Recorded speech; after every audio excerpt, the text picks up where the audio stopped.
Hi, I'd like to show you something that I consider to be quite amazing.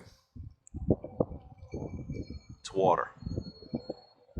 We get up in the morning, we drink it, we fix our coffee with it, we boil it to put food in, to cook it. It is a very important part of our lives that I think we often take for granted. You know, if it wasn't for water, we probably wouldn't be living here in Baton Rouge or the surrounding area. First Native Americans that set up Red Stick as their village, their place where they first lived, I'm sure built because of the source of water.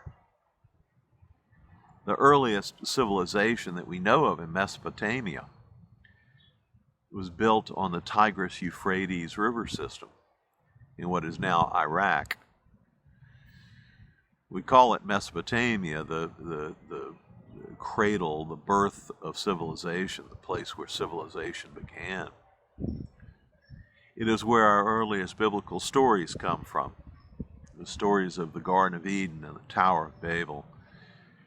The story of a fellow named Abraham who was born in a little village called Ur, there on the river system, and then traveled eventually to get to what we now call the Holy Land.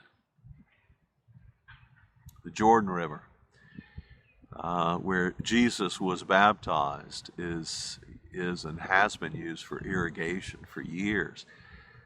Even when we have an image of the Holy Land being dry or desert-like, close to the Jordan River, it's absolutely beautiful, in full bloom. It's green, it's lush, and their crops grown there all the time.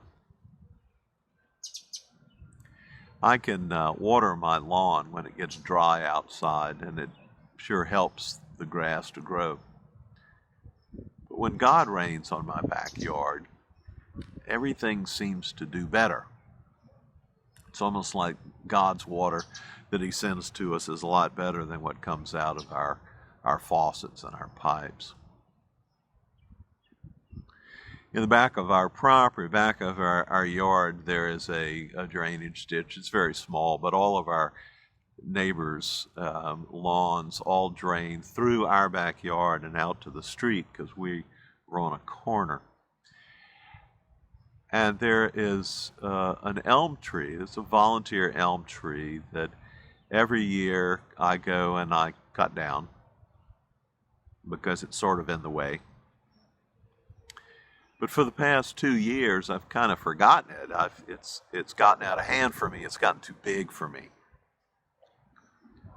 And now it is probably 30 feet tall because that ditch drains right past it and waters it, and the tree loves it. I was reading some statistics on the human body, and I found that 60% of the human body is made up of water, and our heart and our brains alone are made up of about 73%.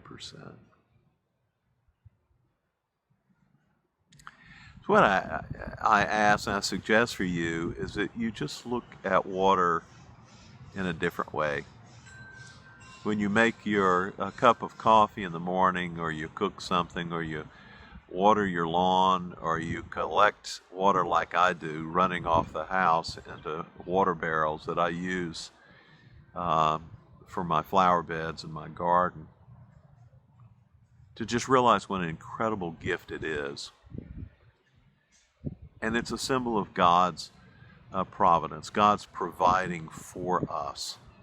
It's an everyday reminder of His presence in our lives, and that He cares for us and takes care of us. In the simplest of terms,